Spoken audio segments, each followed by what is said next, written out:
I'm Checco Varese, cinematographer of the show Them, and this is the Go Creative Show.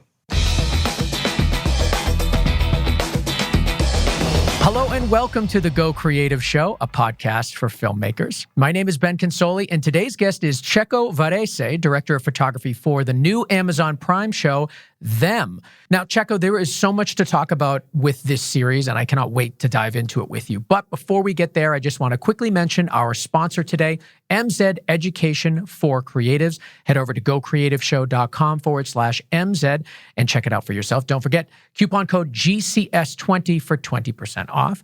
Of course, encourage you all to follow us on your favorite podcast app. Search Go Creative Show, and we will be right there, as well as Twitter, Instagram, Facebook, and YouTube, where we post exclusive content not heard on the show. All things Go Creative Show at gocreativeshow.com. Checco, welcome back to the show. How are you? Thank you so much. I'm very happy. Thank you so much for having me back at home. Yeah, you were on for It Chapter 2, which I absolutely loved. And it was a lot of fun talking with you. So if you guys listening want to learn more about Checco's work, specifically It Chapter 2, we'll put it in the show notes, but it's at gocreativeshow.com. So, but this time, I feel so bad because you kind of awoke to immediately realize you had an interview scheduled. So you're kind of like, you haven't even had coffee yet. I want to apologize for the scruffy look. It's not an option. I should have had a tie and a thing. I look at my watch and it's like, oh my God. I grabbed the computer. Ben helped me with the technology. I'm having coffee. So the first part of the interview will be a little more subdued and a little romantic. The later part will be a little more exciting. So if you guys hold on for the first 15 minutes, we'll be fine. Yes, that's right. We'll roll into it. Where are you? You said you were on the East Coast. I'm in Richmond, Virginia, shooting a Hulu series. It's called Dopsic, directed by Barry Levinson, Michael Cuesta, Danny Strong, and Patricia Regan. It's a miniseries about the opioid pandemic. Oh, that's great. It's his own kind of horror. Yeah, oh, Jesus, yes. Exactly. And it's touched so many people's lives. Did you see the Pharmacist documentary? I think it was HBO. Yes. And actually, it's fascinating. We are in Richmond with a crew that comes from a little bit all over the place, like whatever, Atlanta, Los Angeles, Pittsburgh. Everybody you talk to has a cousin, a brother, a sister, a mother, a father, a relative, a friend that has either died or is going through addiction for something your doctor gave you. It's not like you went in a corner of the street and bought it. Your doctor gave you. The person you trust most. The person you trust most because he's going to keep you healthy. It's unbelievable. Unbelievable. It is wild how many people it affects. And I guess it's a good thing that, it's all over the news and in TV shows and documentaries because it's just kind of bringing it out in the open. So there's no shame in kind of admitting that you're struggling, but it's really sad. Just the whole thing is sad. Yeah. Anyway. Yes. Anyway, we're here to talk about them exactly. On Amazon Prime. The whole season, all 10 episodes, is available now so you guys can check it out. And of course, we're going to dig into a few different aspects of it. But the general, the description of the show is that it's a limited anthology series that explores terror in America. And this first season takes place in 1950s, and it centers around a Black family who moves from North Carolina to the all-white Los Angeles neighborhood during the period known as the Great Migration. So there's a lot in this series. There's a lot of terror and horror. There's a lot of depictions of racism. It really covers a whole bunch of different topics.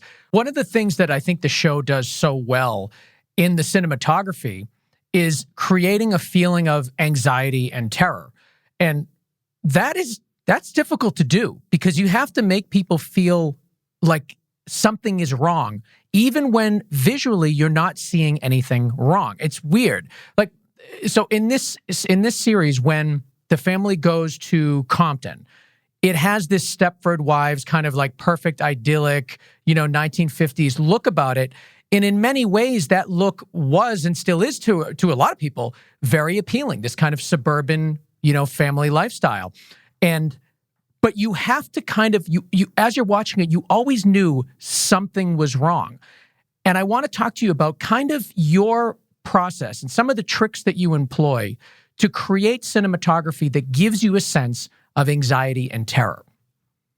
So just one side note, the show was shot, I shot the pilot. I share the burden of most of the shot with Javier Grobet, ASC, cinematographer. Yeah, we've had him on too.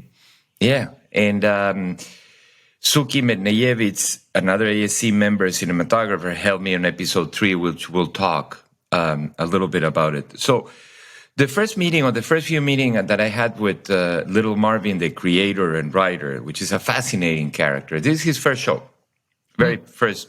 He's done nothing related to this world before. He's been a successful this, a successful that, a successful whatever. One day he said, oh my God, I love, well, you'll find it in the internet, but oh my God, I love this, I love that, I love horror, let me write one. Here we go, you're watching his first, this is his opera prima. Unbelievable. You know? So when I met him, he has this fascinating personality, super charming. And the one thing, and he's an enthusiast. Everything is good. Everything is. So the first thing he said is, I would like, he never says I want. He said, well, I would like, which is even more committing to us because I would like is so polite that you have to give it to him no matter what. Yeah. If he would say I want, I would say, I can't. Because I would like, then it's like, oh God, I'm done. I have to give it. I have to deliver it.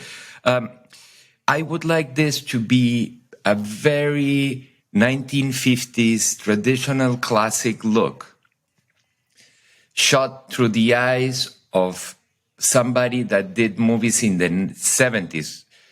So it's like using the camera language and the zooms and the distortion of the 70s and the active feeling of the 70s with the 90s tricks of the music videos and the 21st century technology.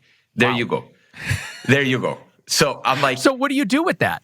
Exactly. But because he said I would like, then I'm like, oh, of course I can give it to you. But of course, you know, if he would have said I want, he would have said, you're crazy? Forget it. So it's fascinating. So we started by saying it was a blank slate. Any cameras you want, any lenses you want, show me what you have. So I started by saying that I thought 2:3:9, the aspect ratio would be the most adequate for loneliness. Fascinatingly enough, because people think 2:3:9 is for Lawrence of Arabia and the vistas. Actually, if you think about it, the rectangle and the space between the left side and the right side, it's enormous. So you can create a lot of fear in it. You can create a lot of negative space. You can create a lot of emptiness. Imagine a rectangle with some little character sitting on the left and the rest of it is dark. So that was the first step. And I thought, and he jumped into the swimming pool of 2:3:9, super happy. Then we went into anamorphic versus non-anamorphic, and that was resolved quickly.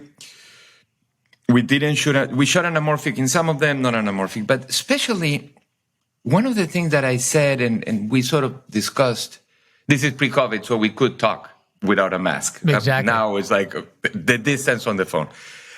We had long conversations about, my theory about fear is what you don't see. You know, it's the absence of information. That's what makes you fearful. You know, if you don't know, you're afraid. If you know, you're not afraid anymore. Knowledge is what gives you the sense of peace and stability. Yeah.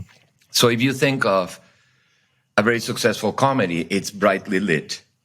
And it's not brightly lit, but it's properly lit and you see everything. Because you need to see everything to be able to enjoy and laugh. If it's dark and it's very, very dark and you only see a corner, that gives you fear. So what's happening back there? Is the little kid in the Middle Ages in a little French town that goes out at night and he hears the wolf but doesn't see him. That's the fear. It's a good point, and completely true. You're right. Comedies are and actually, I remember we had the director of photography for. Oh my God, what's it called? I can't remember it's a comedy, but it was oh my God, that's killing me. It'll come back to me. But basically the conversation was about how do you make something funny if it's living in the shadows so much? Like the style of the cinematography was very dark, but it was a comedy. I'm going to look it up right now as you talk so I can. Yeah. So, and the third thing is, I have a quote that I gave to an interview a few weeks ago, but it's what you don't let's let the audience linger on what they don't know and never show it to them, because then they want more. That's the other thing. So with those tools, we started the journey.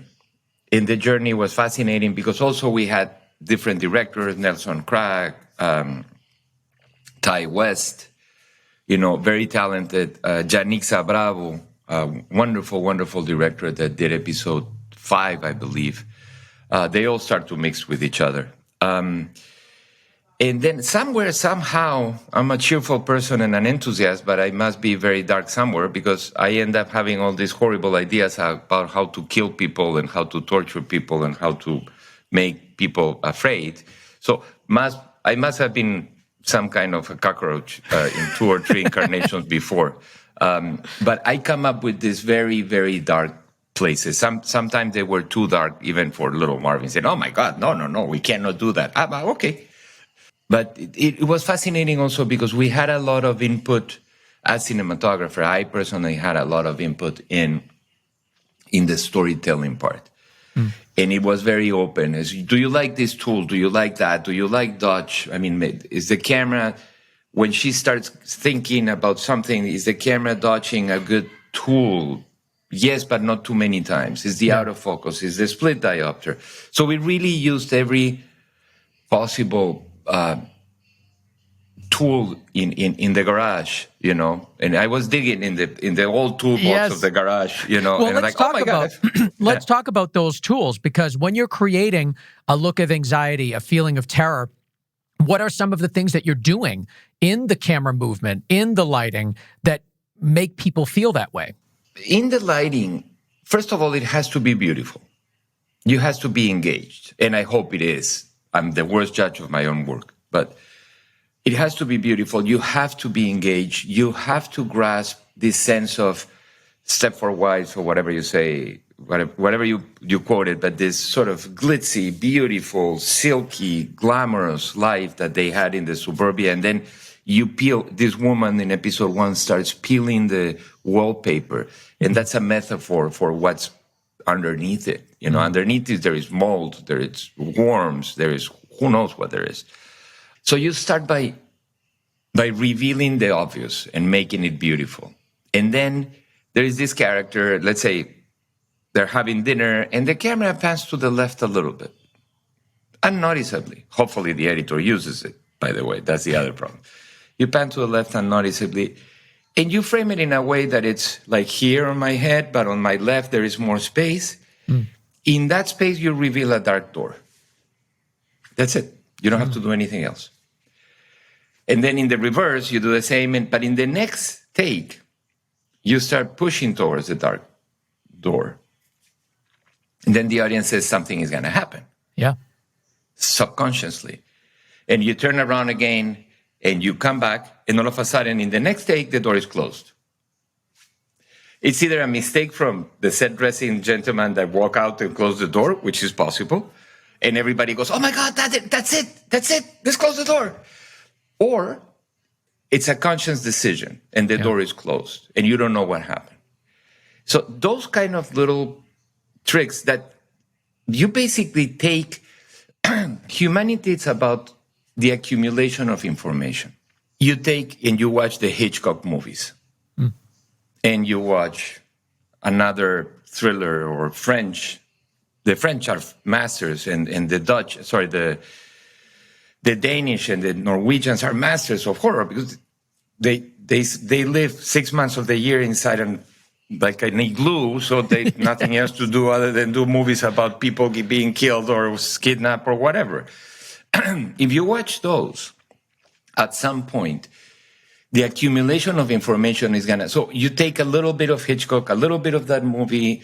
We haven't invented anything. I mean, Aesopus, how do you say it in the Greek philosopher, Aesopus, whatever.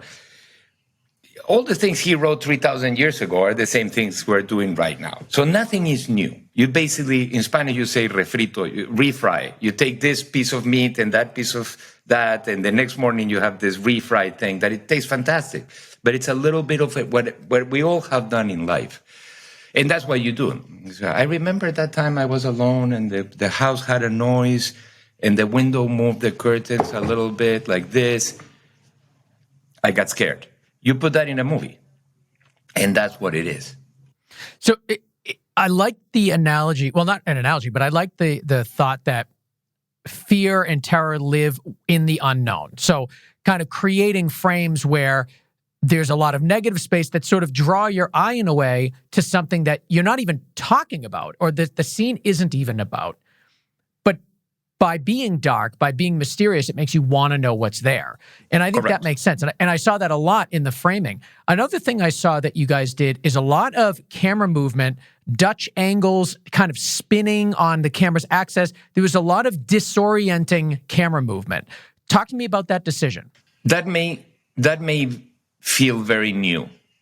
That may feel very osé and very modern. You take a movie like The Conjuring from the 70s, or you take The French Connection, There is this guy running and there is a zoom that chases the guy and then zooms back. If I do it today, they go, there's some film geeks like you and me that would say, oh, The French Connection. Some other people would say, oh my God, I've never seen that because my daughter is 13. She's never seen it. She hasn't seen The French Connection yet. So something is new. So we took all the elements and we took those elements, but we tried, hopefully successfully, to relate it to the actual story. And that's one thing that myself and Javier, the other cinematographer, it's either related to the story or it's a gratuitous move, or it's a gratuitous trick. If it's a gratuitous trick, then it takes you out of the story. Well, where is that line? Like, how do you know that? So, I have the wrong T-shirt. But somewhere in your heart, somewhere in your soul, somewhere in your gut, that line is there. There is nowhere else. There is no manual. There is no. I can explain it to you, and I'll make the same mistake next time. It's somewhere. It's instinctual. And it's a combination, there is little Marvin there is the director, it's myself and the operator does it, and I go, ugh, and little Marvin goes, ugh, and the director goes, yes, so there's 3 versus 1, or vice versa, the director goes, ugh, and we all go, so you know, it's like, I'm not a musician, and I don't have a musical ear, but if I'm standing in the orchestra and listening to an orchestra, you hear the one violin in the back plays a wrong string, even a deaf person will hear it. Well, deaf, no, but even a person that is not educated in music. So it's instinctual. It's inside your heart. And it has to do with your story. It has to do with your background. It has to do with your taste. Do you have this kind of taste? That's why it's so subjective. I could work with 10 directors and I'll be 10 different DPs because it's completely subjective. Do you feel like you push the boundaries with your work on them? Oh, definitely. We did push the boundaries, and I did push the boundaries. Within the mantra or the party line, depending on what you want to, this is in a 1950s classical project movie with a 70s point of view with a 90s 2000 technology or tricks. If you keep that in mind, what we did is that there is very little visual effects when it's related to actually monster and horror. There's a lot of visual effects because we shot it in 2021 and you have to turn it in 1950s. There is a lot of that. Or a lot, or whatever. We try to avoid, but there is unavoidable. But when we didn't create a Godzilla coming through we didn't create a pool of, like an avalanche of blood into somebody's backyard. That was not the point. So most of it we did on camera. We put up mylar sheet, which is this sort of very reflective sort of party gel you use for the balloons, Okay. We pointed the camera at one of those balloons, and the reflection, it's flat because it's very stretched. But then if you take the finger and go like this, the reflection goes distorted. Oh. That's what we did in episode 8. We had you actually had like a piece of this film in front of the lens? Well, imagine a mirror. Okay. Yeah, and you shoot through the mirror, but the mirror is made from this material that it's plasticky, know. So when you distort it, the distortion goes like that. Oh, cool. And if you don't distort it, it just looks normal. It just looks just a reflection. It looks like a mirror, maybe not.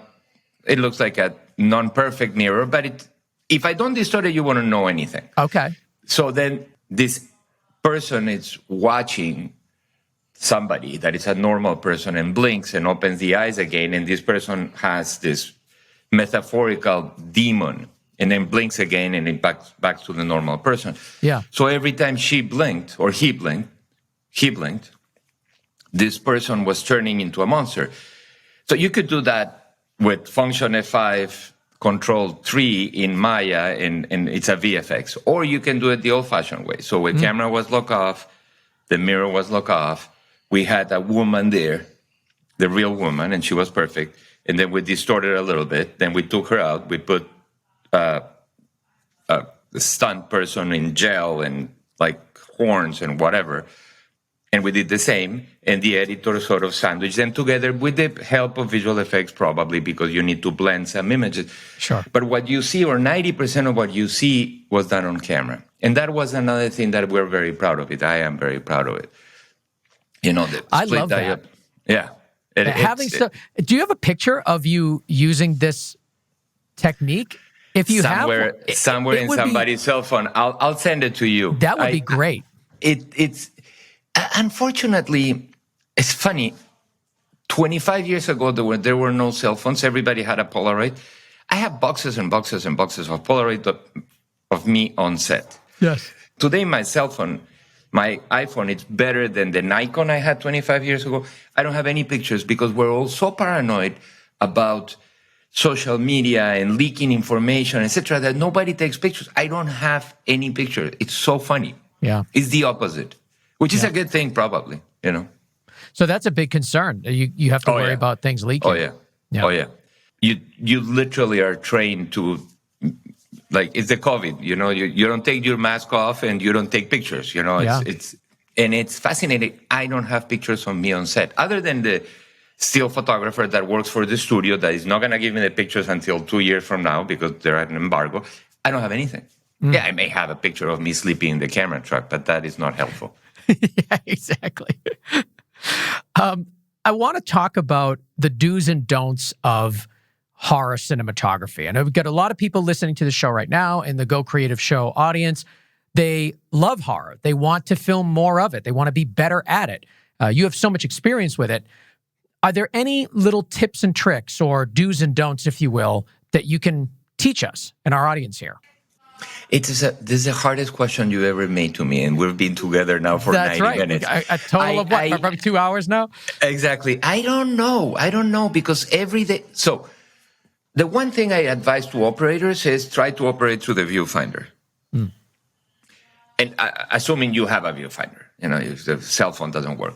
Yeah. Viewfinder. Why? Because you're the only person that will see this event like the audience.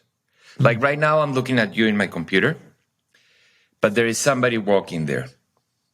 So I get distracted, or I see a shadow in the reflection of my monitor. Or the craft service young little lady, it's bringing, I'm hungry, hamburgers. Yes. So the frame stays because I'm a good operator, but, the hamburgers are coming. If you're here, you're the only one that sees it like the audience who will see it with no distractions. And if instinctually you believe in that, then you're fine. That's the first thing. And the other thing you should never do as an operator, as a cinematographer, it's a very hard thing, but this is not my project. This is the director's project or the showrunner's project. Yeah. In television, it's a little more complicated because it's everybody and their grandmother's project. But let's say we're talking about a movie, it's his project. Mm. And if he really wants a pink fireplace with yellow flowers in it, so be it. That's his movie. If he really wants this to be a Steadicam or whatever, moving through the wall, you try and say, listen, I think it's better for camera language to do this. No, I really want that. Say, okay, can we do both? No, I really only want that. Yes, sir, or yes, ma'am. This is what we're doing, and I'll embrace it, and I'll do the best I can, because it's their movie, it's not your movie. And that's the only piece of advice for any project. Yep. Because in 6 months, this person, this woman, this guy is going to be sitting in the Sundance Film Festival, hating you because you never gave him that one shot he wanted to have. You know what I mean?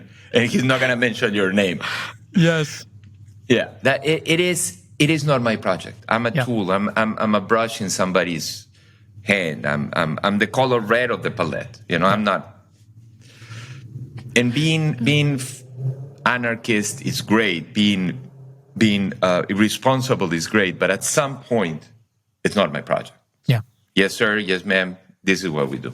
Let's take a quick break and talk about our sponsor today, MZ Education for Creatives. Now, when you go to mz.com, you're going to find a whole bunch of courses in all the subjects that you want to learn more about: directing, cinematography, post-production, visual storytelling, and more. And if you go to gocreativeshow.com/MZ, you will be able to, when you do your checkout, type in GCS20 and get 20% off your purchase. Now, when you go to MZ, you can buy individual courses, and that's a great way to do it. But I suggest that you become an MZ Pro member, because then you get access to their hundreds and hundreds of hours of high-quality video-based filmmaking education. It's all there, and you guys are going to love it. Now, I'm not talking about just kind of your run-of-the-mill education here. I'm talking about people at the top of their game teaching you their craft. Vincent LaFerre, Shane Hurlbut, Philip Bloom, the editor of Whiplash in La La Land, Tom Cross. He has a course. These are people at the top of their game. They're working in the field, working in this business, and they are teaching you. I mean, that is like exactly what we love here at Go Creative Show. That's what it's all about. So once again, head over to gocreativeshow.com/MZ, MZED. Don't forget to type in GCS20 to get 20% off when you do your checkout right there in the checkout code. GCS20 for 20% off, and it's all there at gocreativeshow.com/MZ, education for creatives. I want to talk about the little bit of controversy with this series. And I saw as I often do, I hate to read reviews or listen to the kind of behind the scenes nonsense until I've seen the project. So I saw 2 episodes, and then I started reading reviews and seeing what's going on. And honestly, I was kind of surprised to hear that there was controversy about the aesthetic of them and how people found a lot of similarities between the work you did on them and Jordan Peele's Us. And I have to ask you about this because it is something people are talking about when they talk about the series.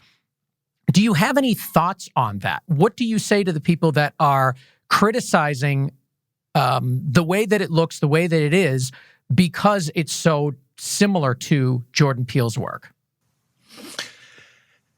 I always find it fascinating, but first of all, I'm not a horror movie audience. I get scared and I don't watch horror. I do them all, but I never watch them. So I You're a scaredy cat when you watch TV. Of course, when you watch movies. Of course, I put my that's my probably feet up. What makes you so good at what you do. I put my feet up. I don't leave my feet in the dark. I turn on the lights of the house. No. I'm the worst audience. I have to confess, I never saw Us. So it's a moot point for me. But in any case, why don't we think about it for a minute in a different perspective? First of all, I believe Us was done at the same time or parallel. because we started. This was written in 2017, 2018. It was pitched to Amazon, and we started shooting in August 2019. So us, I think it came out in 2019. I think the release was 2019-ish, something like that. I don't have it. I don't know. Yeah. So, yes, probably somebody saw us and said, "Oh my God, it looks like them," or somebody saw them and said, "Oh my God, Jordan Peele watched them." So, if anything, I think the people that did us and the people that did them watch Hitchcock. Yeah. You know? Yep. The people that did us and did them read the newspapers. Yeah. And saw that, I don't know how many African-American people, and I'm not going to go into politics in the show. Yep. But you read the paper. Okay, let's put it this way. What are you going to do? A movie about, racially charged things, not racially, discrimination against people that has Nike versus Adidas tennis shoes, or discrimination against African Americans in our society? Yeah. Out of the two. It's an important story to tell. People want to tell this story. And then there is only so many ways you can tell it. There is a bunch of white people that hate this black family. There is a bunch of black people that attack this young girl. I mean, that's humanity, and it's the myth, and it's how humanity works. If they're similar, that's an homage. In any case, I find that's an homage to Jordan Peele, or it's an homage to Hitchcock. So I don't think we filmmakers have invented anything.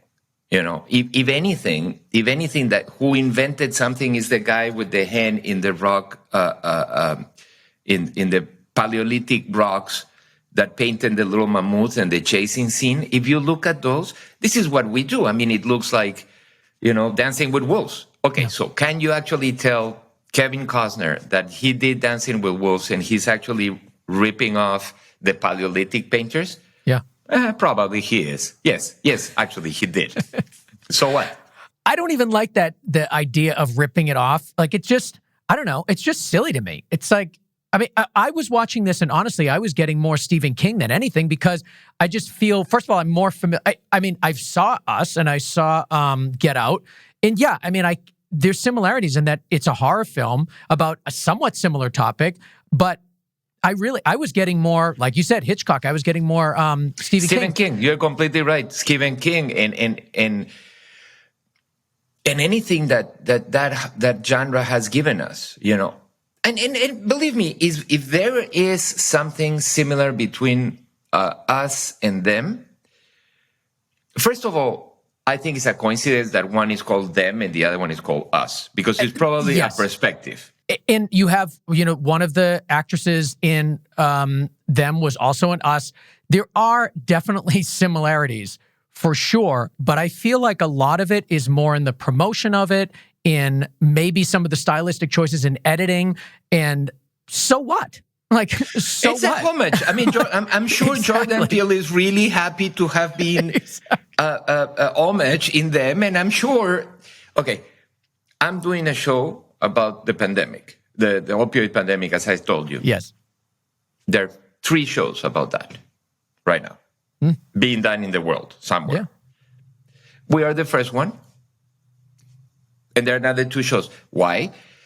Because what do you think these studio editors do? They open the paper and they read, opioid pandemic. The next morning, opioid pandemic. The next morning, opioid pandemic. By the 3rd day, they called the assistant and said, how many scripts we have there about the opioid pandemic? Yes. 10. Okay, read them all. What is the best one? That one. Okay, let's greenlight this one. Yeah. That's what they do. Do you think they come up with these ideas? No, they sit in a very comfortable New York or Beverly Hills place with a newspaper or a computer nowadays. So I don't think humanity has created anything new. We just work around things. Listen, we think the iPhone is the most fantastic creation of humanity. Comic books, imagine comic books. In 1950s, they would show up in your doorstep every Friday, and that was your iPhone of the weekend. That's a good point. So every generation has his own iPhone. I mean, controversy is good, first of all, because it gets people to think. So, I mean, it's probably a good thing. And people should be watching Jordan Peele's films and them. Like, it's over and all over good. and over. Exactly. It's all good. It really is. It's all good. And I'm glad you were able to talk about that. I mean, obviously we have to bring it up. It's a big thing. People are making the comparison. What are you going to do? That was a great explanation. And my personal point is, it's a great show and you should watch it. And you should also go and watch Us because it's awesome. So yeah, exactly. And listen, and then you should go and watch some, exploitation movies from the 70s that half of what we do. So watch Us and watch them, and then watch a few movies from the 70s. And then inspired both. And it inspired both of them. And then watch some horror, and then actually grab an Edgar Allan Poe book from 1840, that inspired all of us, including Stephen King, Exactly. And then you start peeling back, and you go to the guy with the hand in the rock in the Cro-Magnon painting, that's that. It goes all back to that. So we only have about 5-10 minutes left, and there's one more thing I want to discuss with you, and I'd love to give you an opportunity to talk to us about your maybe favorite scene, most challenging scene, and kind of walk us through how you did it. In episode 3, Lucky, the mother in the family, gets fed up, takes a bus, goes to Watts, where her family, cousins live. She has a great night. Everybody's dancing and having fun and eating. And then she takes a bus home. And in the bus ride, she faces her own inner demons. Such a good scene. It looks so cool. I'm so glad you brought this up. Okay, it's a bus ride. And there is some horror happening. And I'm like, whoa. Hold on. How do we shoot this? A bus rides in a 1950s bus that is very delicate. It's almost an art. It's almost a historical art piece. Yeah. I cannot do anything to it. It's a beautiful bus that actually drives. I'm like, how are we going to do this? You need to put a camera inside. You need to move the camera in a bus that you cannot take the seats out. She needs to be, I'm not going to spoil it, but if something happens to her, she gets dragged through the floor and she flies all over inside the bus. And all this surrounded by 1950s at night with rain. I'm like, no. We stopped the whole process. We talk about it. And we created this virtual environment with the LED walls. So we created it wasn't 360, but we were able to do 360 by moving walls. So we sent, that's where Suki, the cinematographer, very good friend of ours, that Javier and myself, he came in and helped me with half of the episode 3 because I took myself off the episode to be able to be concentrated and do this. In a feature, I would have had 2 weeks of prep and shoot that only. Okay. Here, I needed 3 days of prep and shoot that on a 4th and 5th day. So I had to take myself off 1 week of actual photography. So that's why Suki came and helped us. Sure.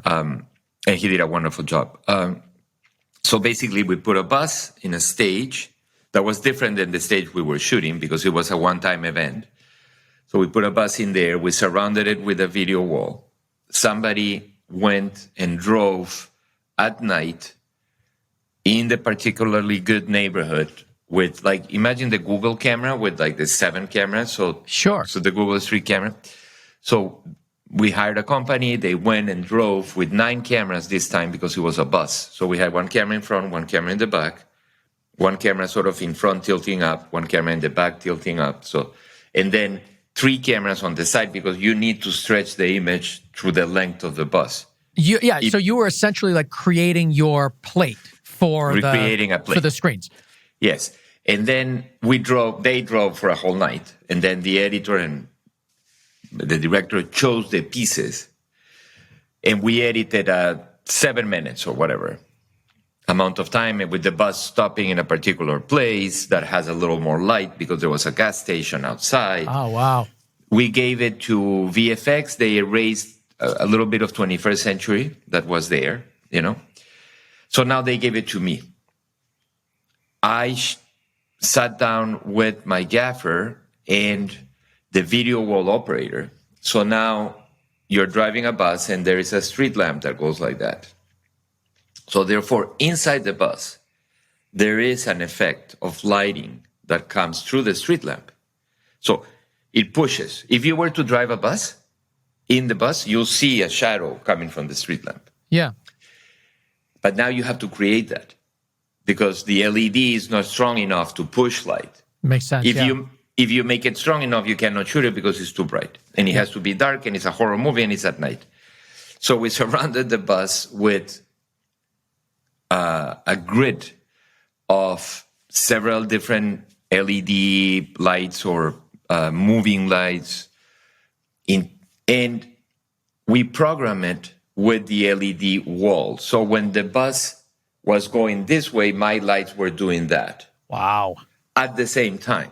So no matter where we were, okay, fast forward, she's at the bus station now. So you would see, and the actual lights that were there were doing what the LED wall was supposed to create. Oh, wow, that's crazy. Yeah, that was pretty awesome. So I've heard of these LED wall plates being designed in 3D space. I haven't heard yet until now, and it's still a new technology, but I don't hear a lot of people talking about plates being created like that are practical, actually driving through a place and filming that. And maybe, I mean, I'm sure somebody listening is saying, how stupid can you be? That's how they do it. But the only times we've talked about it on the show, the plates have been made in 3D space. And then you can kind of like, as the camera moves, the wall reacts to the camera movement. You know what I mean? Yes, that is called the Unreal Engine, or yes, one of the names exactly, is the Unreal Engine. This is a little bit more 1950s. Oh. This is, imagine a rear projection, you know? Yeah. Marilyn Monroe and whoever is driving in the car, and you see the background moving. It's exactly like that. The difference is we have an LED.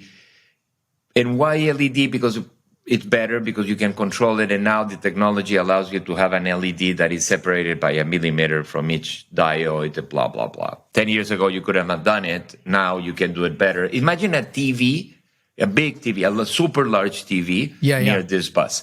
And that becomes your background plate. Yes, of course, you could do it with green screen. Yes, of course, you could do it with rear projection. LED, it's more malleable, and it gives you more options. It gives you more light too, so you really can get like the actual a little reflection. bit of light. If you were doing a car commercial, you can mostly do it with the LED. Because we were doing a horror movie, it has to be dark, so I cannot use the LED to light, so I need to add to it. And that's what it took: a lot of technology, a lot of taste, a lot of knowledge, and a lot of work. And then we added wind, rain, and two grips shaking the bus. Yeah. And some special effects, big airbags. So you inflate one. Pss, pss, pss, yeah. So the bus shakes. And then. So wait, because it wasn't through 3D, not what's it called? Unreal Engine. It wasn't with Unreal Engine.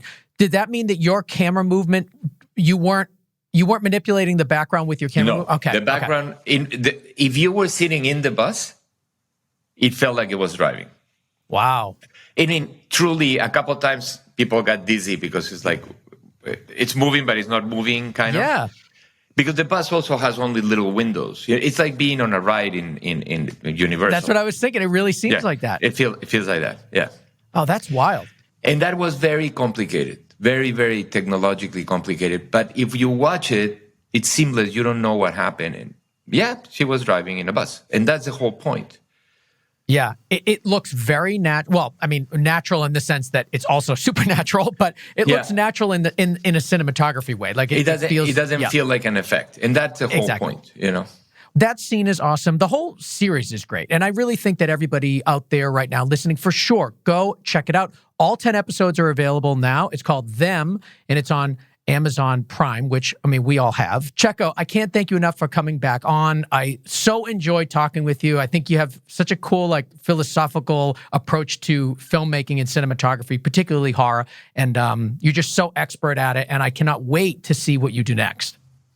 Oh, my God. Me neither. Thank you so much. Thank your audience, and keep doing this beautiful work you do, because the only way that I can actually be funny is because the questions are good. Well, my answers are only as good as the questions are. Now, do you feel more awake now after this? Oh, completely. Now I can actually talk to you. Can we do this again? Yes. Thank you No, you did a great job, and I really appreciate it. Thank you so much. Thank you, man. All right, I want to thank Checco Varese for coming on the show today and talking to us all about the new Amazon Prime series, Them. Now, he worked with Javier Grube, who also was on Go Creative Show, talking about his work on The Watchmen. So you should check that one out if you haven't already. I also want to thank our producer, Connor Crosby. You can find him at ignitionvisuals.com, and Dave Siegel over at siegelsound.com for mixing and mastering and making the show sound so good. Of course, follow us on all your favorite social media platforms, Facebook, Instagram, Twitter, and YouTube. Just search Go Creative Show, and we are right there, especially YouTube. Make sure you become a subscriber because we have exclusive content just for our YouTube audience that we do not share anywhere else. So it's right there on YouTube. So it's a good way to follow us, become part of the family, and you will be rewarded handsomely for it. Of course, all things Go Creative Show at gocreativeshow.com. And if you're interested in what I'm doing as a director and filmmaker and producer, you can learn more at Ben Consoli on both Instagram and Twitter, at Ben Consoli. I want to thank you for joining us today, and we will see you next week on another episode of the Go Creative Show, a podcast for filmmakers.